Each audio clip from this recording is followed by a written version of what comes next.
Escândalo nos bastidores. As traições secretas por trás da voz que silenciou estádios. Ela sempre disse que nunca cantaria um estilo de música que não tivesse ouvido em casa enquanto crescia. Com uma autenticidade inegável, sua voz era capaz de silenciar um estádio. A rainha da genialidade musical, capaz de misturar gêneros como ninguém. Mas, por trás dos holofotes, Linda Ronstadt, a artista icônica cuja carreira foi moldada pela honestidade e paixão, guardava uma lista de traições que a feriram mais profundamente do que qualquer letra que ela já cantou. À medida que nos aprofundamos nos caminhos intrincados da fama, descobrimos que o mundo do rock and roll não é feito apenas de harmonias, mas também de deslealdades silenciosas e cicatrizes invisíveis. Preparem-se para uma jornada às sombras da indústria musical, onde relacionamentos são forjados e rompidos, e o eco de velhas feridas ainda ressoa hoje. Neste vídeo, desvendamos as histórias de 7 músicos cujas trajetórias cruzaram com a de Ronstadt de maneiras que deixaram marcas indeléveis. De traições nos bastidores a humilhações públicas, essas revelações expõem as tensões ocultas no coração do rock and roll. A cisão original, Don Henley e a traição épica dos Eagles. A história começa com um par de músicos desconhecidos, 2 jovens com grandes sonhos, Don Henley e Glenn Frey. Antes dos Eagles lotarem estádios e se tornarem lendas, eles procuravam seu lugar no vibrante cenário musical de Los Angeles. E então, Linda Ronstadt entrou em cena. Em 1971, Ronstadt, uma estrela em ascensão com uma reputação impecável no country rock, precisava de uma banda de apoio para sua próxima turnê. Foi um ato de fé. Ela decidiu dar uma chance a Henley, na bateria e vocais de apoio, e a Frey, na guitarra. A formação foi completada por Randy Meisner e Bernie Leadon. Aquela turnê não foi apenas um trabalho, foi a faísca que acendeu o pavio de uma das maiores bandas de rock da história, The Eagles. Ronstadt não apenas lhes deu um emprego, ela lhes proporcionou exposição, direção e uma credibilidade inestimável. Em um momento em que a indústria musical tinha os olhos voltados para ela, seu apoio foi fundamental. Ela ajudou os futuros Eagles a construir contatos e, ao final da turnê, Frey e Henley decidiram seguir seus próprios caminhos. Ronstadt não apenas apoiou a decisão, mas até sugeriu a executivos de gravadoras que os procurassem. Uma generosidade impressionante. Os Eagles explodiram rapidamente. Em 1973, já tinham um sucesso retumbante com Take It Easy. Logo depois vieram Desperado, One of These Nights e o hino geracional Hotel California. Enquanto Ronstadt continuava sua bem-sucedida carreira solo, os jovens que ela ajudou a lançar se tornaram gigantes dos estádios. Mas a fama, como um veneno sutil, começou a corroer o relacionamento. A atitude de Henley mudou. Ele se tornou, segundo relatos, mais controlador e desrespeitoso com a abordagem musical de Ronstadt. Em meados dos anos 70, em uma entrevista, Henley fez uma observação sutil, mas mordaz. O estilo de Ronstadt era seguro e muito polido. Para Ronstadt, que valorizava a arte e o crescimento musical, essa punhalada foi profunda. Ela se sentiu desrespeitada, não apenas por ter lhe dado uma chance, mas porque ele ignorou a influência fundamental que ela teve no som inicial da banda. Mas o que realmente abriu uma fenda irreparável foi o que aconteceu fora do palco. Ronstadt descobriu que Henley estava usando o nome dela para acessar locais e eventos dos quais ela não fazia parte. Ele supostamente exigiu acesso de convidado a uma turnê que ela liderava sem a permissão dela. Quando ela descobriu, revogou todas as suas credenciais de bastidores. A partir desse momento, Henley não era mais bem-vindo em nenhum de seus shows. Especialistas da indústria afirmam que Ronstadt lidou com o problema de forma silenciosa, mas firme. Ela não o denunciou à imprensa, não criou um drama, ela simplesmente cortou os laços. para alguém que havia construído sua marca na graça e profissionalismo, era uma linha que ela raramente cruzava. Desta vez, no entanto, ela abriu uma exceção. Aqui está a percepção que muitas pessoas perdem. Ronstadt era mais do que uma simples cantora. Ela tinha uma influência silenciosa, mas profunda nos bastidores, especialmente na formação de talentos. Antes que os Eagles encontrassem seu som distintivo, eles foram moldados pelo estilo de turnê de Ronstadt, sua disciplina de palco e suas técnicas de camadas vocais. O próprio Frey admitiria mais tarde que eles aprenderam o valor da harmonia observando-a gravar vocais. Uma parte importante do que tornou o som dos Eagles tão icônico. Mas Henley nunca reconheceu publicamente essa influência. Em vez disso, ele parecia se distanciar dos primeiros dias, possivelmente para construir a marca dos Eagles, como independentes e feitos por si mesmos. Ronstadt nunca exigiu crédito, mas aqueles que conheciam a história completa viram o padrão. O produtor de Ronstadt na época, John Boylan, foi fundamental para apresentar Frey e Henley a ela. Essa conexão não foi aleatória, foi intencional.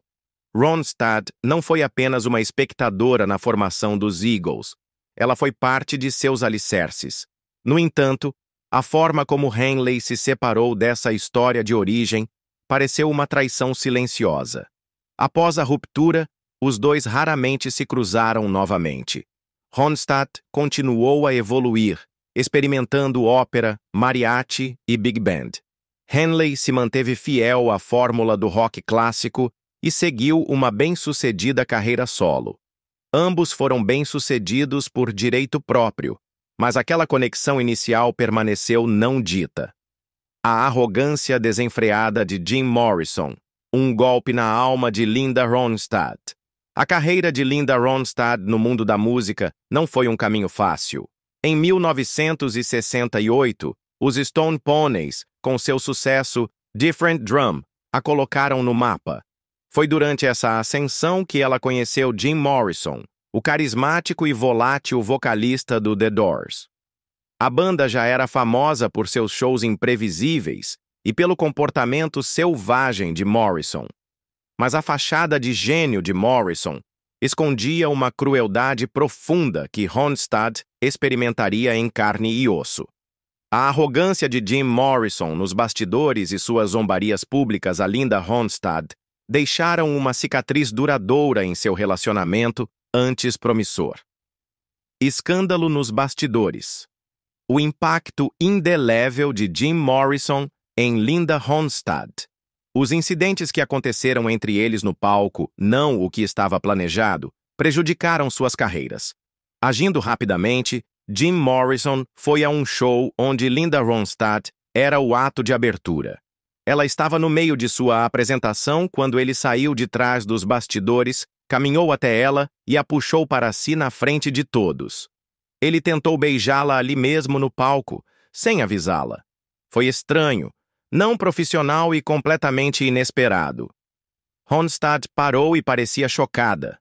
Aquele momento a fez parecer mal na frente de milhares de pessoas e estragou o clima. Não foi apenas uma decisão impulsiva do momento. Morrison se comportou de uma maneira que se encaixava em um padrão. Em 1968, seu uso de substâncias e álcool estava piorando e ele frequentemente causava problemas em shows.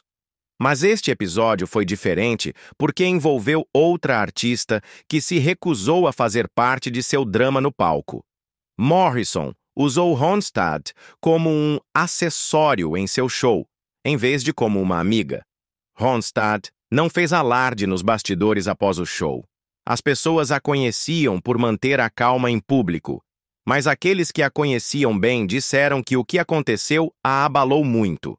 Mesmo que ela não tenha falado muito sobre isso, sua equipe deixou claro que ela não se apresentaria perto de Morrison novamente. Ela não precisava desse tipo de caos enquanto sua carreira crescia. A performance foi apenas uma parte do problema.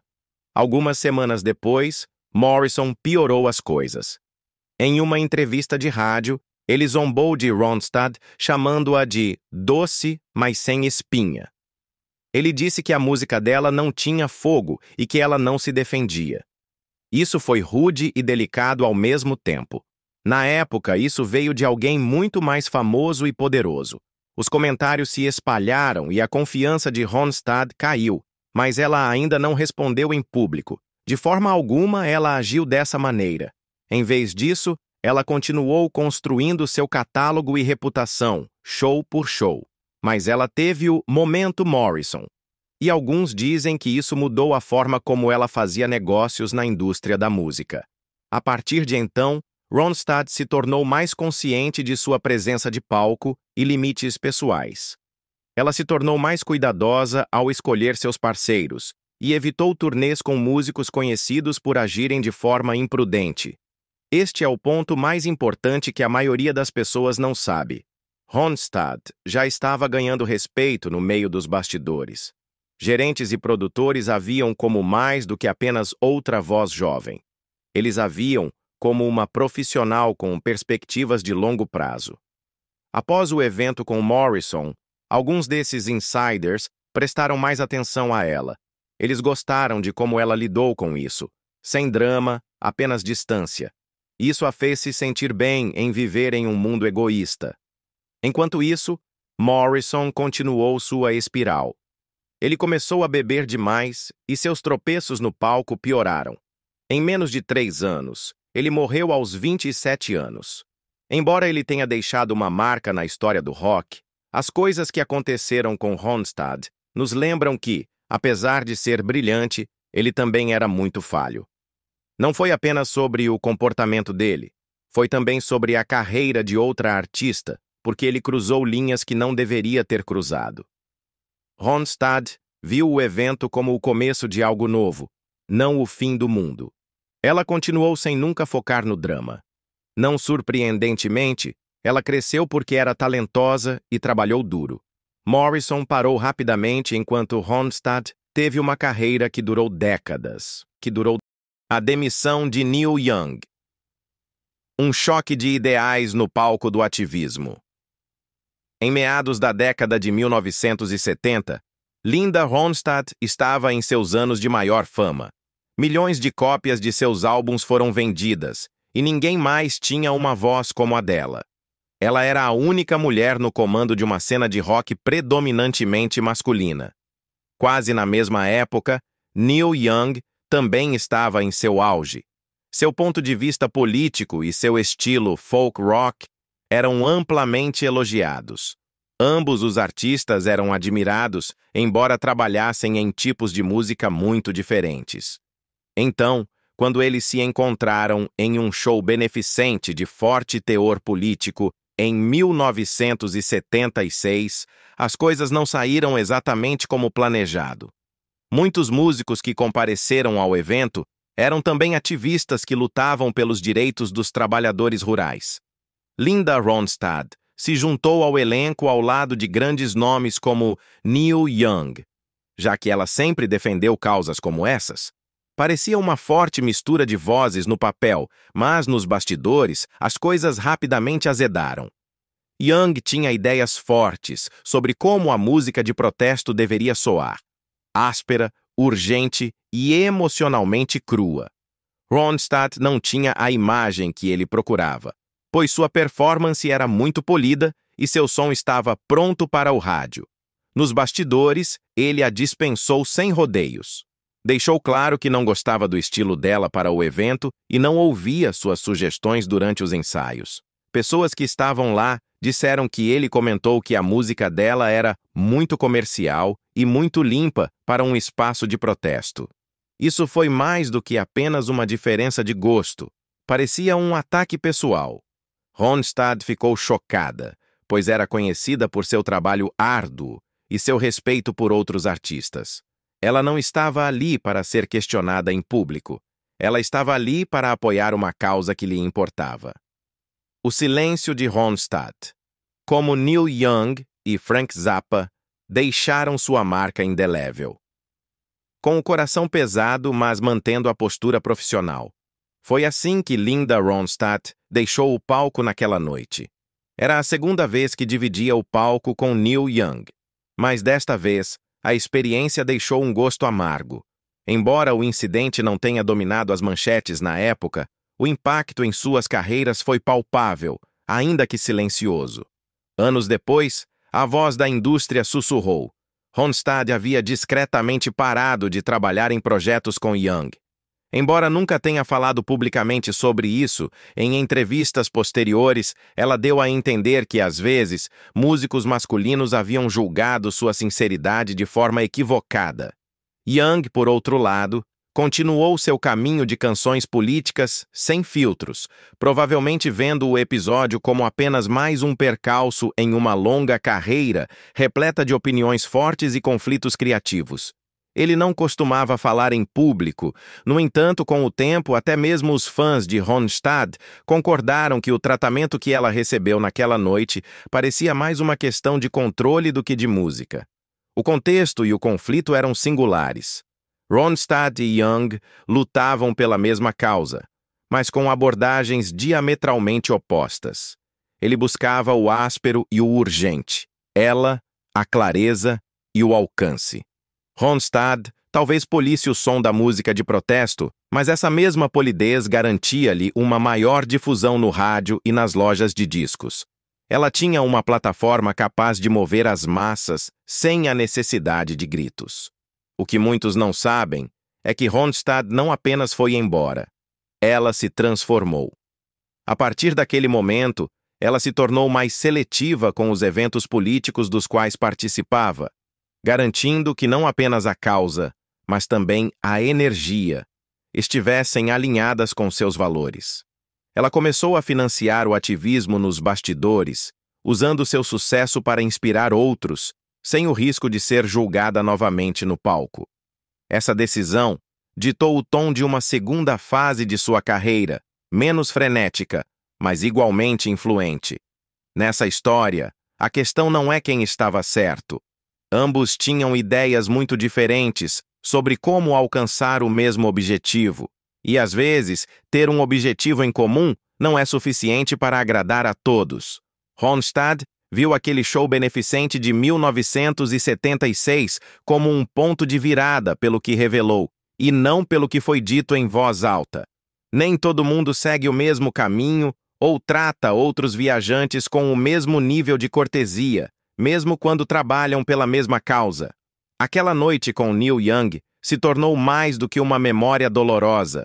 Foi a última vez que Ronstadt tentou provar seu valor a outros artistas.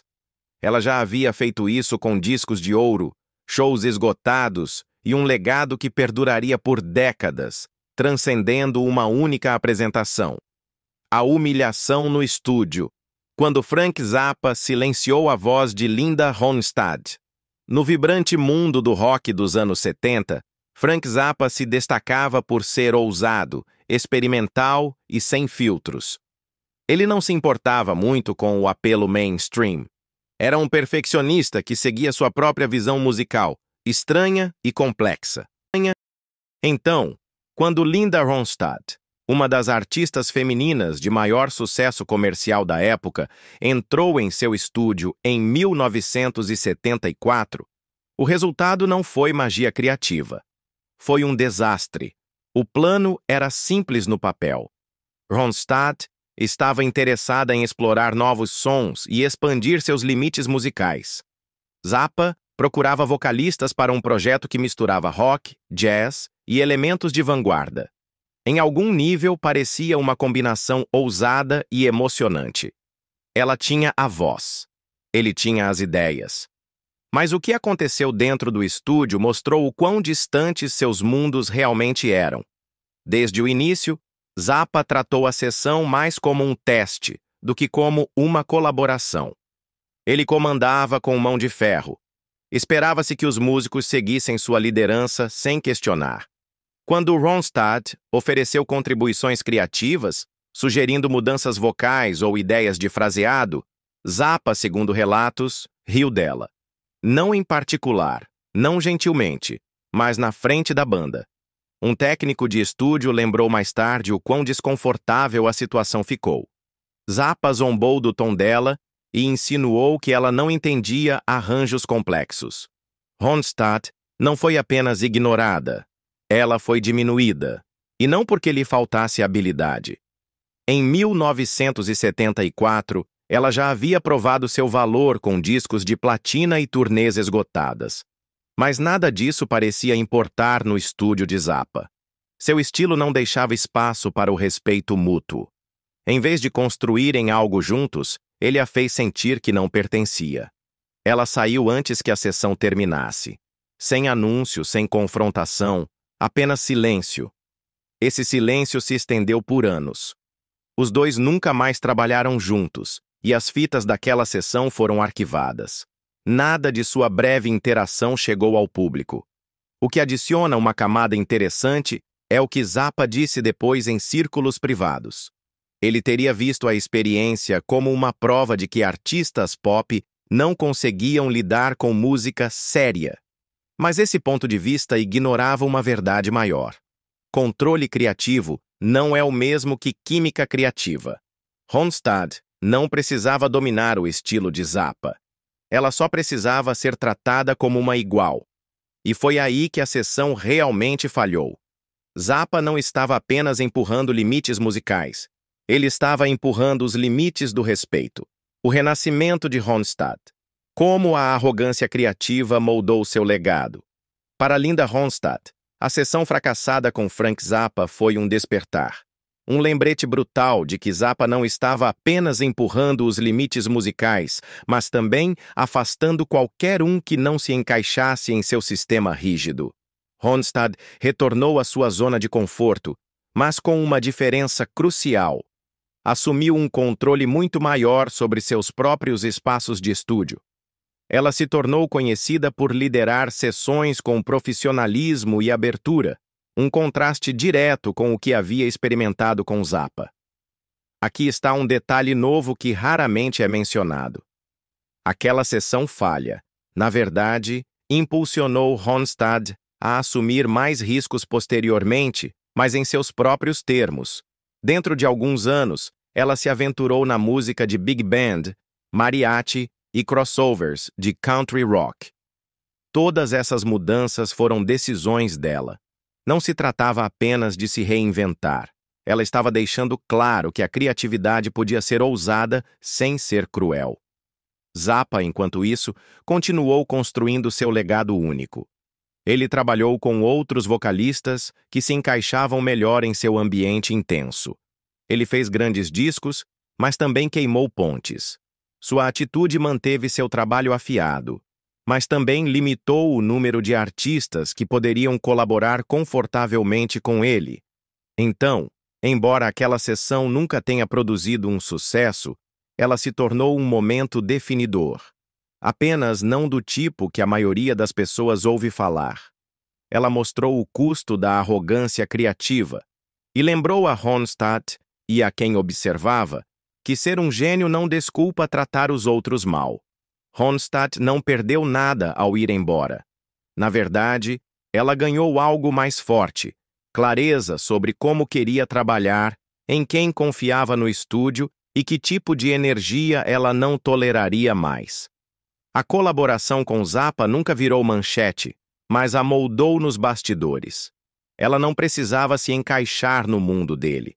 Ela já estava construindo um próprio, em seus próprios termos. A crítica pública de David Crosby. Uma amizade desfeita no palco da fama. Durante os anos dourados da cena musical de Laurel Canyon, Linda Ronstadt e David Crosby faziam parte de uma comunidade muito unida. Eles se moviam nos mesmos círculos criativos, compartilhavam sessões de jam e se apoiavam no palco. Aquela era foi construída sobre colaboração e liberdade. Por um tempo, Ronstadt e Crosby prosperaram nela. Mas esse espírito de unidade finalmente rachou. O que começou como um pequeno desentendimento durante um ensaio se transformou em uma ruptura pública acentuada. Aconteceu em 1975, quando ambos os artistas estavam se preparando para um show beneficente. Crosby sugeriu uma mudança de tom para uma das performances em grupo. Ronstadt recusou educadamente, dizendo que não se adequava à sua extensão vocal. Ela sempre foi protetora de sua voz. Era seu instrumento. Crosby não aceitou bem. As consequências foram rápidas. Poucas semanas depois, em uma entrevista à Rolling Stone, Crosby não se conteve.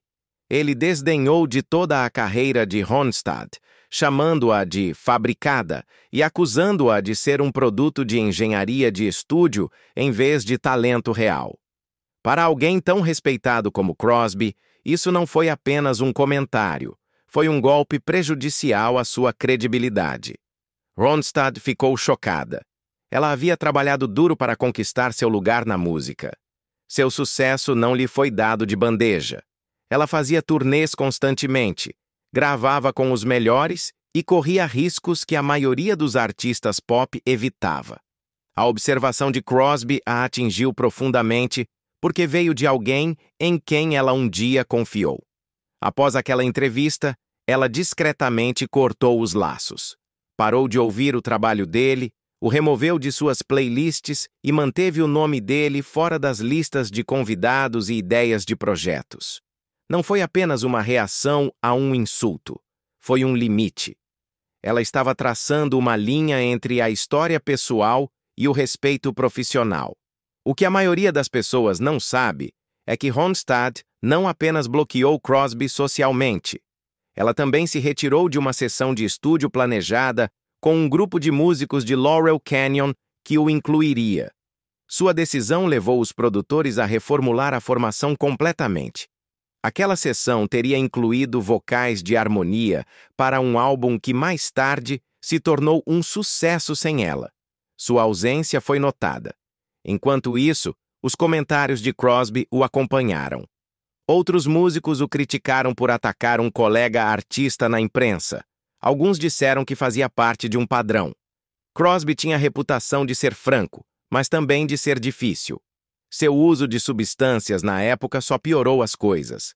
Seus relacionamentos, profissionais e pessoais, estavam se desfazendo.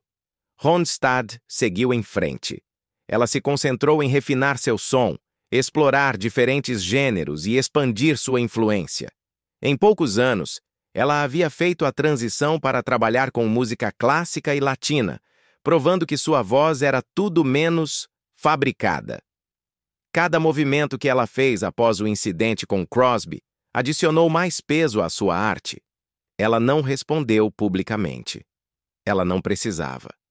Seu trabalho falou mais alto que as palavras dele. Crosby admitiu mais tarde em entrevistas que havia cometido muitos erros durante aquele período de sua vida. Embora nunca tenha se desculpado completamente com Ronstadt, ele insinuou arrependimento. Mas a essa altura, o estrago estava feito. A confiança havia desaparecido. Aqui está algo que não foi amplamente explorado. O choque entre Ronstadt e Crosby também refletiu uma mudança mais profunda na cena musical. A sabedoria do silêncio. Como Linda Ronstadt enfrentou a arrogância e forjou seu próprio caminho. Enquanto artistas como Linda Ronstadt abraçavam o sucesso comercial e traziam uma estrutura profissional para seu trabalho, alguns da velha guarda, como David Crosby, lutavam contra a mudança. Eles viam o sucesso como uma venda de alma, esquecendo que o sucesso não significava comprometer a qualidade.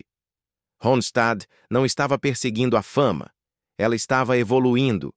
Isso não foi apenas um desentendimento pessoal.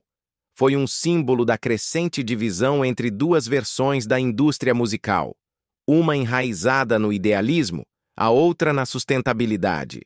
Ronstadt escolheu o caminho longo, construído sobre disciplina e adaptabilidade. Crosby, por um tempo, agarrou-se ao mito da pureza. A resposta silenciosa de Ronstadt à crítica de Crosby não foi fraqueza, foi sabedoria.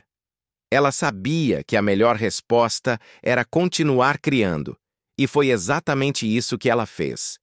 Enquanto a carreira de Crosby enfrentava altos e baixos, a dela continuava a subir. Este momento talvez não tenha ganhado as manchetes, mas moldou ambos os artistas. Marcou o fim de uma amizade musical e o início de Ronstadt definindo seu caminho sem compromissos. O Música de Fundo para Brunch. Quando Elvis Costello cruzou a linha com Linda Ronstadt. Em 1979, Linda Ronstadt já havia se estabelecido como uma das vozes mais versáteis da música popular.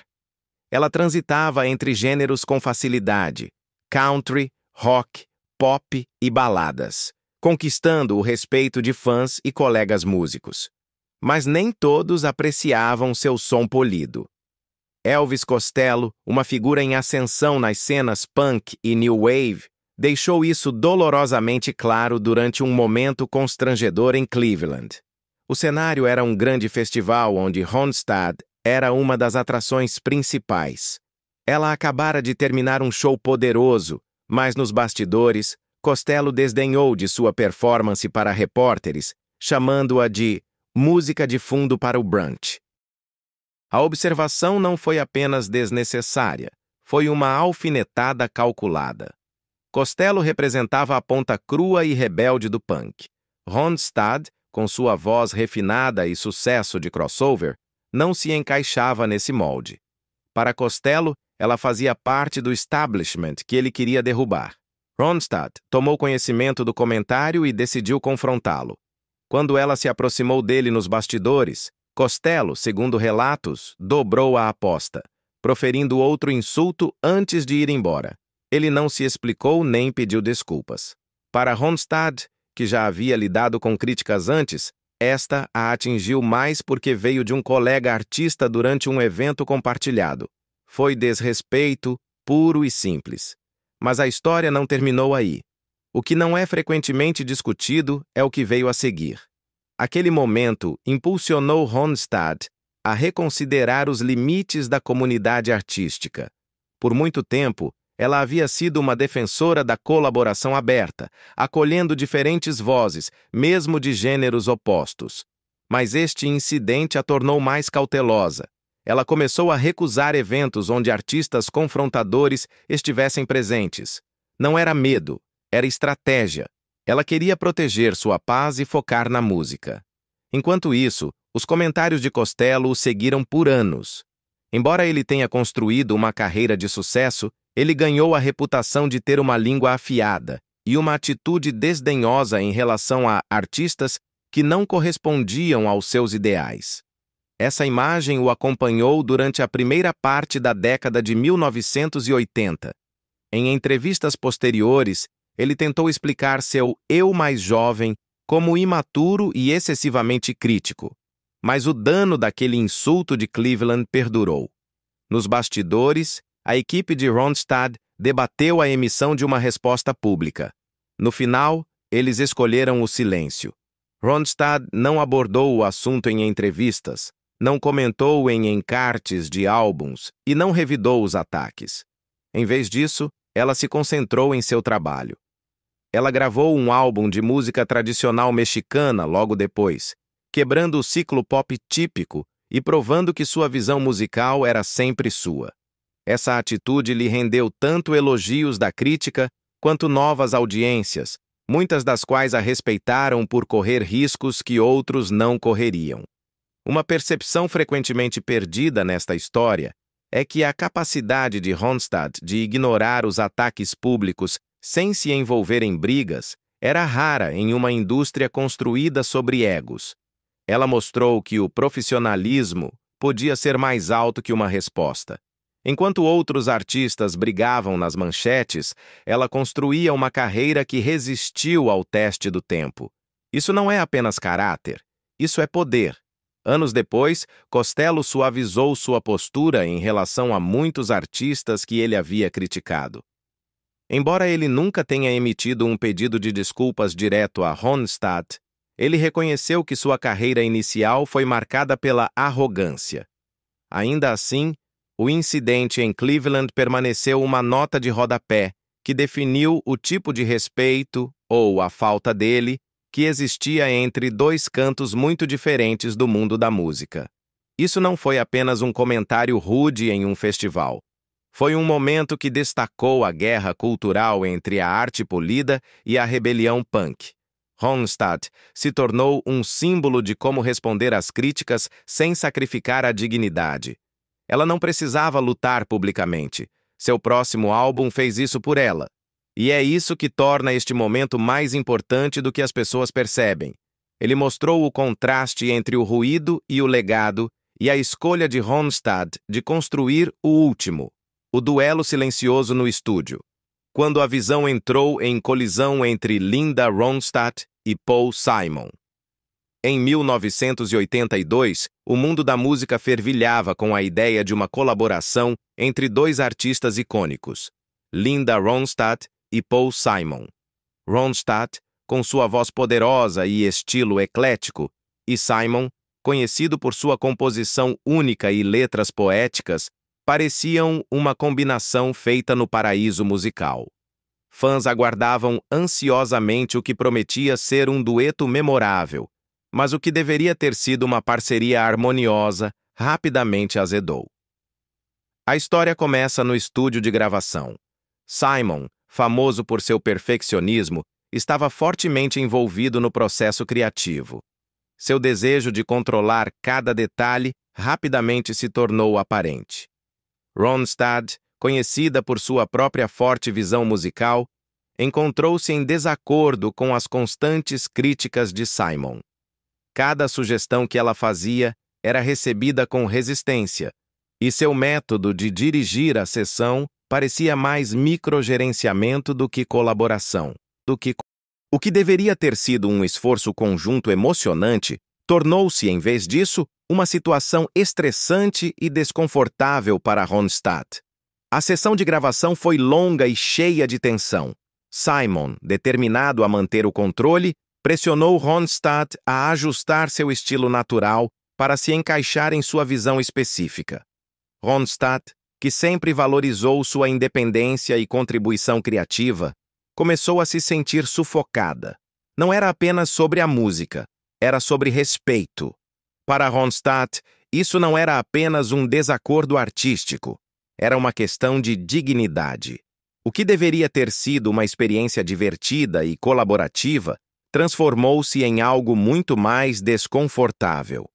Ronstadt começou a questionar se valia a pena continuar com o projeto.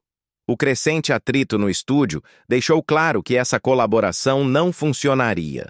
No final, a faixa nunca foi terminada e o dueto nunca foi lançado. O mundo da música ficou se perguntando o que poderia ter sido. Mas para Ronstadt, a faixa inacabada foi mais do que uma promessa não cumprida. Foi uma lição sobre quando se afastar. Após o ocorrido, Ronstadt sentiu-se profundamente desrespeitada pela abordagem de Simon. Ela sempre foi alguém que valorizou o trabalho em equipe e o respeito mútuo em suas colaborações.